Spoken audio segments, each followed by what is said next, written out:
अस्सलाम वालेकुम एवरीवन, मैं हूं शुमाइला अहमदानी। आज का जो हमारा टॉपिक है वो है स्पेसिफिक रिलीफ एक्ट 1877।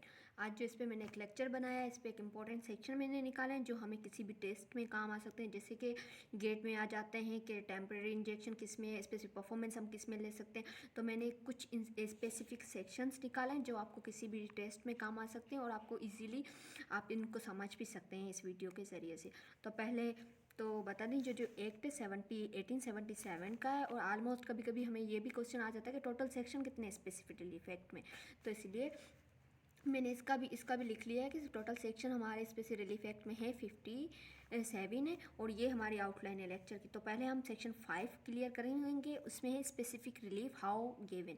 तो इसमें पहले तो हमें स्पेसिफिक रिलीफ दिया कैसे जाएगा। तो सेकंड, इसके दो मेन सेक्शन जो ज़्यादा ही इंपॉर्टेंस और ज़्यादा फेमस भी हैं, जैसे recovery of the specific immovable property जो सेक्शन 8 है हमारा, और जो दूसरा है हमारा 9 suit by person dispossess of movable property. इसमें डिस्पोजेशन वो तो स्पेशली हमें ये बताया जाता है, ये ओनर पे अप्लाई होता है और ये टेनेंट पे अप्लाई होता है। टेनेंट को डिस्पोजेस किया जाए और वो ओनर को डिस्पोजेस किया जाए। और हमारा सेक्शन 12 जो है स्पेशली जो एप्लीकेबल होता है स्पेसिफिक परफॉर्मेंस के लिए। स्पेसिफिक परफॉर्मेंस हम ले सकते हैं सेक्शन 12 में, जिसमें उसमें कैटेगरीज बताई गई हैं, उस तरीके से हम ले सकते हैं। और हाँ, और एक दो इसी नेचर के जो 9 और 8 सेक्शन, इसी की नेचर के दो और सेक्शन कनेक्टेड सेक्शन है हमारे स्पेसिफिक रिलीफ एक्ट में। एक है 14 है और एक है 15। 14 में जो है specific performance of the contract where part unperformed is small. इसमें क्या होता है कि स्मॉल पार्ट जो होता है अनपरफॉर्म्ड होता है। और जो हमारा 15 है उसमें भी सेम ही है, बट इसमें जो पार्ट परफॉर्मेंस होती है जो वो रिमेनिंग होती है लार्ज की। और देन हमारा 39 जो बहुत ही इंपॉर्टेंट है, कैंसिलेशन पे आते हैं। कैंसिलेशन में भी ऑर्डर्ड। और हमारा 42 जो है डिक्लेरेशन पे आता है, discretion of the court as a declaration of the status are right. इसमें क्या होता है, किसी का राइट हो या किसी का कोई स्टेटस हो, जिसे प्रॉपर्टी की डिक्लेरेशन हो गई या किसी का राइट डिक्लेयर करने के लिए भी हम 42 में जाते हैं। और जैसे कि हमारा 44 है, ये रिसीवर पे आता है और हम ये स्पेशली कनेक्ट, इसके साथ हम स्पेसिफिक अपनी CPC को भी कनेक्ट करते हैं। इसके जो हेडिंग है इस पर भी स्पेसिफिक रिलीफ एक्ट जो 44 सेक्शन है रिसीवर का, इसमें ऑलरेडी कनेक्शन बताया गया है CPC का। तो हम इसका जो 40 हमारा ऑर्डर है उसे भी कनेक्ट करते हैं किसके लिए, रिसीवर के लिए, क्योंकि इसकी ड्यूटीज़ और राइट्स वगैरह सब उसमें बताए गए हैं। और फिर हमारा आ जाता है 53 टेम्परेरी इंजेक्शन और 55 जो है मैंडेटरी इंजेक्शन पे। तो हम आते हैं हमारे सेक्शन की तरफ। आज की वीडियो थोड़ी डिटेल में थोड़ी बड़ी हो जाए तो उसके लिए सॉरी, मगर आप देखना ना भूलिएगा क्योंकि इसमें आपको बहुत ही हेल्प मिलेगी। हम थोड़ी सी बुक की भी हेल्प ले लेंगे इसके साथ। स्पेसिफिक परफॉर्मेंस हाउ में जो हमारा सेक्शन 5 है, उसमें पहले तो हम इसमें ना इसकी जो कैटेगरीज हम याद कर लेते हैं। इसमें कितने वो बताया गया, इसमें सब सेक्शन ई तक, इट मीन्स इसके 5 सब सेक्शन है। फर्स्ट सब सेक्शन में इसमें हम इस तरीके से याद करेंगे कि क्या किया जाएगा, पोजीशन दी जाती है। इसमें क्या होती है, इसको ओनर को पहले तो पोजीशन के थ्रू क्या किया जाता है, स्पेसिफिक परफॉर्मेंस दी जाती है। और सेकंड में हम जो याद करते हैं इसका, तो कुछ ऐसा ऑर्डर किया जाता है जिसमें उसकी ऑब्लिगेशन जो होती है वो फुलफिल की जाती है। या तो फॉर एग्जांपल कॉन्ट्रैक्ट में उन्होंने स्पेसिफाई किया था ये हमारी ऑब्लिगेशन है, इस दिन पे आपको देनी, ये क्या उसकी सेलर की ऑब्लिगेशन थी कि उसे क्या डिलीवरी देनी थी। मगर क्या हुआ, और उसने सेलर ने डिलीवरी नहीं दी। अब हम स्पेसिफिक परफॉर्मेंस में देखेंगे ये किस में फॉल होगा, ये स्पेसिफिक रिलीफ हाउ गिवन। तो इस तरीके से हम देखेंगे हमारे बी में फॉल कर रहा है, इसमें ये बताया गया है कि उसको अपनी ऑब्लिगेशन फुलफिल करनी है, तो हम बी में जा सकते हैं। जैसे कि इसका जो A B C और सी में जो बताया गया कि फॉर एग्जाम्पल कोई ऐसी चीज़ हो जाए जिसे प्रिवेंट किया गया हो, कुछ ऑब्लिगेशन को ना करने, prevent from a parties to not to do this obligation, इस तरीके की कोई उसने लगाई गई। ये आप बुक में से इजीली पढ़ लेना, मैं आपको डायरेक्शन दे रही हूँ। तो किसी ऐसी चीज़ से प्रिवेंट किया गया हो, या फॉर एग्जाम्पल पार्टीज का राइट था, उन्हें डिलीवरी लेनी थी मगर उन्हें प्रिवेंट किया था, इस दिन पे आप नहीं लेंगे। तो इस सिचुएशन में भी कुछ ऐसी सिचुएशन या कुछ और सिचुएशन, कुछ ऐसे राइट से उन्हें प्रिवेंट किया गया हो, तो इस सिचुएशन में हम C क्लॉज में जा सकते हैं। और इसका जो D है उसमें सिंपली बताया गया डिक्लेरेशन, डिटरमाइन डिक्लेरेशन पार्टीज की जो होती है कंपनसेशन वगैरह। अभी देखो पहले हमें पोजेशन मिलेगी, फिर उसकी ऑब्लिगेशन होगी, ऑब्लिगेशन या किसी, अब तीसरे में हम आएंगे तो उसको किसी चीज़ से प्रिवेंट किया गया तो वहाँ पे डायरेक्टली होगा। और जब ई डी पे हम आएंगे तो डी में क्या होता है, उसकी जो कंपनसेशन वगैरह डिटरमाइन की जाएगी, डिक्लेयर की जाएगी उसकी पार्टीज़ के राइट किस कहाँ से, डी से। और जो उसका ई है इसमें सिंपली बताया गया है बाय रिसीवर। अब फॉर एग्जाम्पल ये सब चीज़ें नहीं हो रही, अब हमारी प्रॉपर्टी पे किसी को रिसीवर अपॉइंट करने की ज़रूरत है कि वो रिसीवर आएगा तो प्रॉपर्टी की देखा जाएगा कि ये है, फिर रिसीवर क्या उसकी केयर टेक करेगा जब तक वो बड़ी होगी, फिर सेल करे, उसके जो प्रॉफिट होते वो कोर्ट में सबमिट करेगा, उसके बाद पूरा प्रोसीजर चलेगा। तो इस सिचुएशन में जो हमारा ई फॉल करता है ये रिसीवर। तो सिंपली हम सेक्शन 5 समझ गए। सेक्शन 8 जो है इसका वो है recovery of specific movable property पे। ये जो हमारा आता है स्पेसिफिक मूवेबल प्रॉपर्टी पे जो फॉल करता है। तो इसमें बताया गया, इसमें स्पेशली इसकी लिमिटेशन जो होती है, 12 ईयर में हम ये जा सकते हैं, 12 ईयर में हम जा सकते हैं। ऐसे इसका जो सेक्शन है लिमिटेशन का वो बताया गया 149 लिमिटेशन एक्ट में बताया गया 12 ईयर आई थिंक, फिर भी आप कंफर्म कर लीजिएगा, मैं मुझे जो याद है।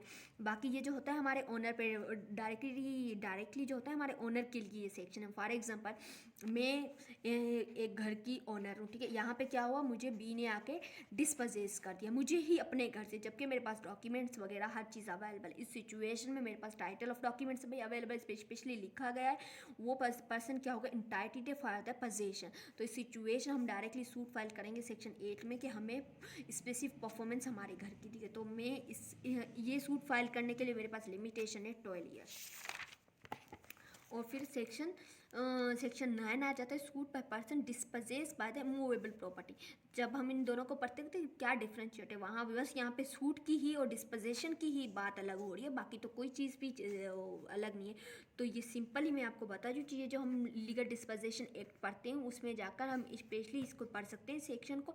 यहाँ पे वहाँ पे डिटेल से बताया गया है कि अगर कोई बंदा उसको किसी टेनेंट को इलीगल तरीके से without due course of law अगर किसी को डिस्पोजेस करता है तो वो सेक्शन 8 में जा सकता है। वो टेनेंट के हमें पोजेशन दी जाए, मतलब due course of law it means to उसे कोई भी लीगली प्रोसीजर उसने अप्लाई नहीं किया, ऐसे ही आके उसे घर से डिस्पोजेस कर दिया। फॉर एग्जाम्पल मैं एक टेनेंट हूँ किसी के घर की, देन ए जो है ओनर है अपने घर का, तो मैं यहाँ पे रह रही हूँ, क्या हुआ है मैंने 2 मंथ का रेंट भी पे किया हुआ है, इनको घर चाहिए तो इसने कोई भी लीगल प्रोसेस अप्लाई नहीं किया, ना मुझे नोटिस दिया ना ही कुछ, उसके बावजूद इन्होंने आके मुझे घर से रात के टाइम आके डिस्पोजेस कर दिया। मैं अपनी फैमिली के साथ डिस्पोजेस हो गई अपने घर से। तो इस सिचुएशन में तो मैं कहाँ जाऊँगी, मेरे पास स्पेसिफिक परफॉर्मेंस के लिए मैं सेक्शन 9 में जाऊँगी।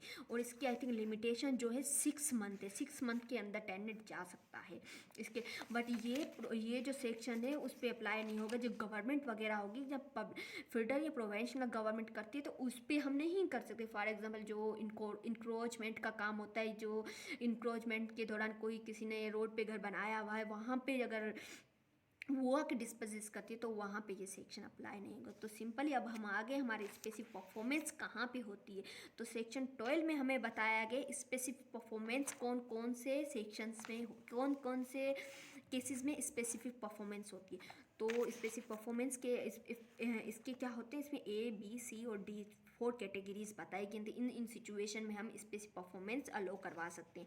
तो फर्स्ट जो इसकी है उसमें बताया गया है, for example when the act done to an act agreed to be done performance Holi partly की जाए या पूरी की जाए। तो इस सिचुएशन में क्या कर सकते हैं, अगर पार्टली परफॉर्मेंस की हुई है तो हम पार्ट परफॉर्मेंस के लिए क्या करते हैं, स्पेसिफिक परफॉर्मेंस के लिए जा सकते हैं सेक्शन 12 में।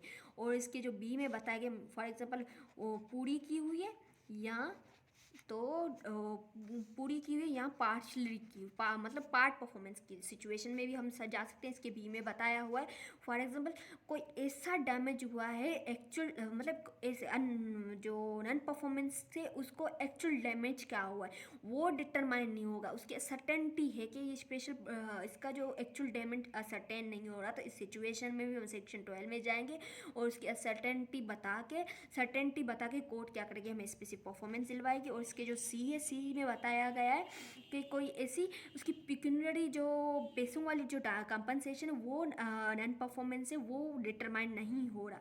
तो इस सिचुएशन में जो उसकी सी में बताया गया स्पेसिफिक परफॉर्मेंस ना करने की वजह से जो उसे पिक्यूनरी जो कंपनसेशन जो वो जिसके लिए वो अक्वायर कर सकता है, जो उसका राइट है वो डिटरमाइन नहीं हो रही सिचुएशन में भी हम जा सकते हैं। और इसकी डी में बताया गया है कोई ऐसा मतलब डैमेज हुआ है, यहाँ पे पिक्यूनरी डैमेज की बात करें पर यहाँ पे probable to that pecuniary compensate can not be got for the किसके लिए नॉन परफॉर्मेंस के लिए। फॉर एग्जाम्पल पहले तो हमने बताया पहले में पार्ट परफॉर्मेंस हो गई, पार्ट परफॉर्मेंस के लिए हम जा सकते हैं कि हमारे पार्ट परफॉर्मेंस हुई है, पार्ट परफॉर्मेंस के लिए हमें कोर्ट क्या करेगी स्पेसिफिक परफॉर्मेंस दिलाएंगे। जो हमारा बी है, बी में बताइए नॉन परफॉर्मेंस, अभी उसके नॉन परफॉर्मेंस से एक्चुअल डैमेज का पता नहीं चल रहा, तो इसलिए भी हम कहेंगे हमें अपनी पूरी प्रॉपर्टी दी जाए क्योंकि इसकी नॉन परफॉर्मेंस थे तो हमें कोई भी हमारा जो एक्चुअल डैमेज है वो तो पता ही नहीं चला। फॉर एग्जाम्पल मेरी एक ये पेन है गोल्ड की, ये मेरे दादा ने मेरे बाबा को दी, मेरे बाबा ने मुझे दी, तो ये किसी ने से मैंने कॉन्ट्रैक्ट किया था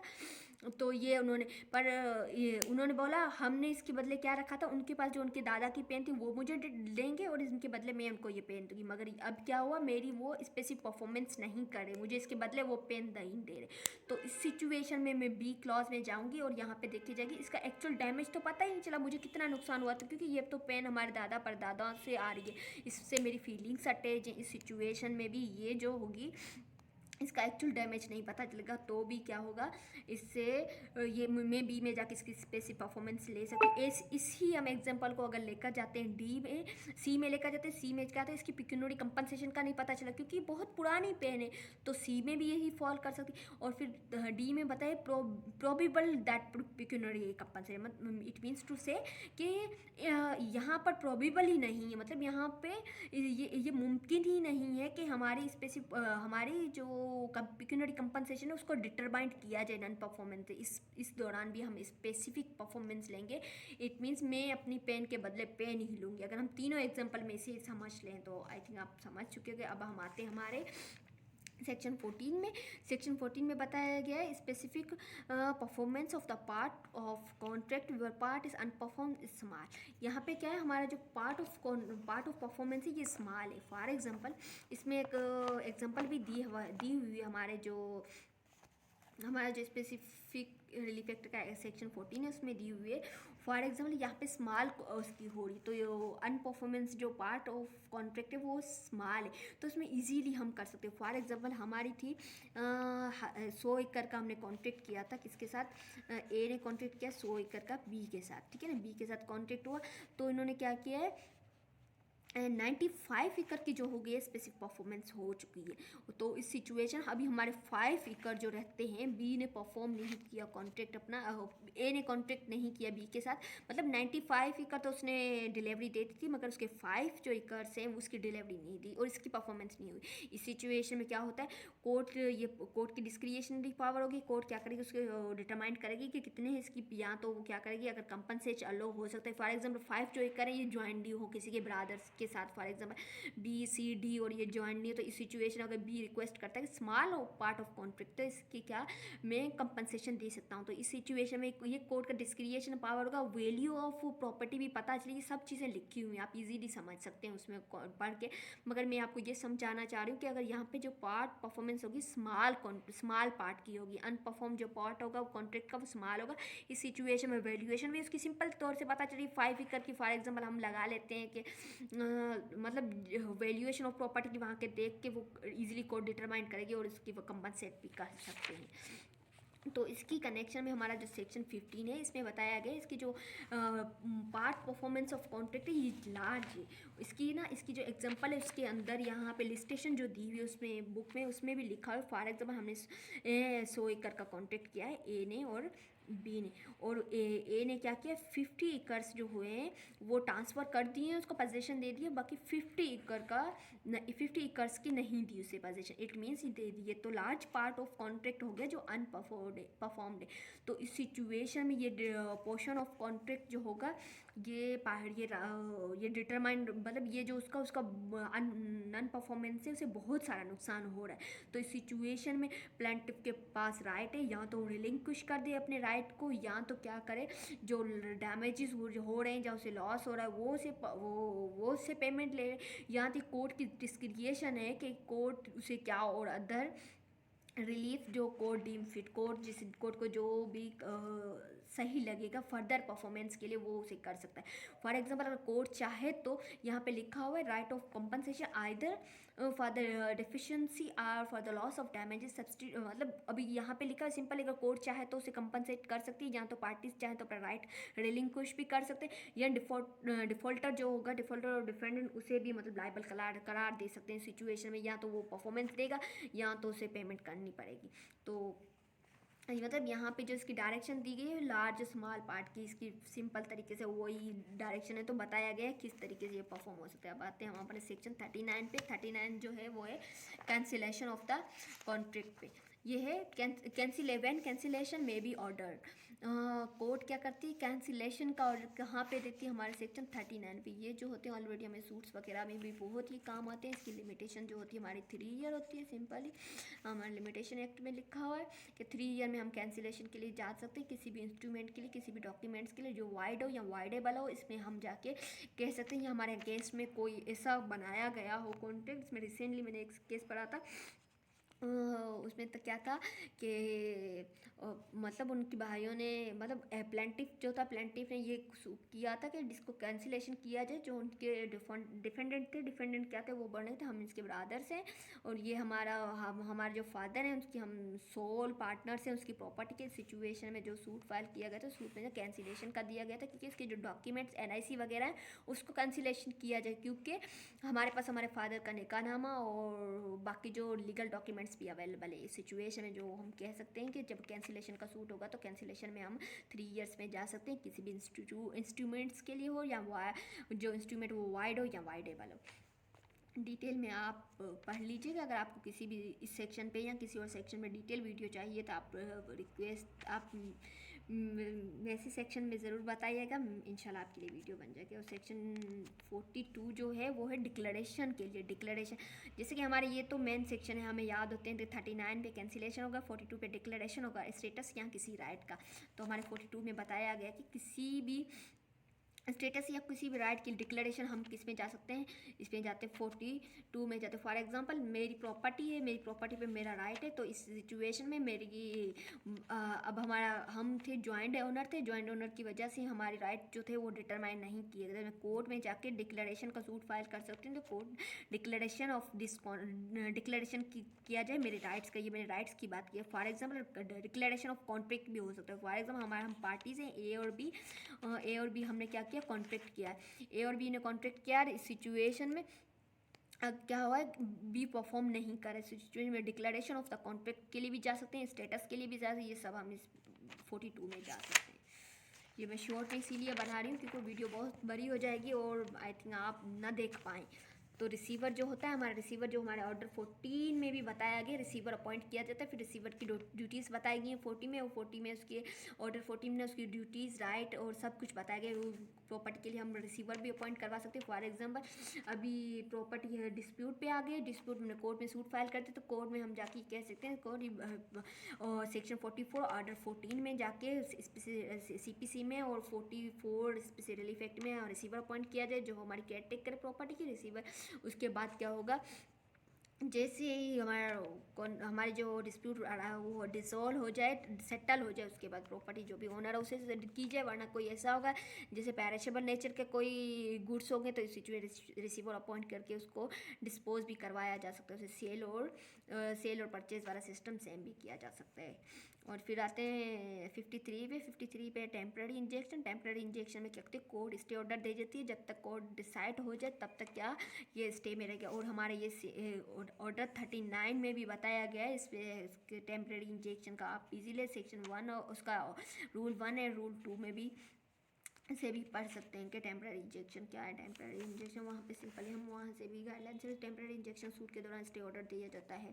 तो 55 में हमारी मैंडेटरी इंजेक्शन। मैंडेटरी इंजेक्शन में जब देखा जाता है कोर्ट को पता चलता है कि अभी यहाँ पे कोई भी मीन्स अभी तक कोई भी वो नहीं है, पॉसिबिलिटी नहीं है सूट डिसाइड होने की तो सिचुएशन मैंडेटरी इंजेक्शन भी दिए जाते हैं जो सेक्शन 55 में। और अगर इसमें से किसी भी सेक्शन पे आपको डिटेल वीडियो चाहिए या किसी और पे भी डिटेल वीडियो चाहिए तो आप कमेंट सेक्शन में ज़रूर बताएं और चैनल को सब्सक्राइब करें। वीडियो देखने का शुक्रिया। अल्लाह हाफिज़।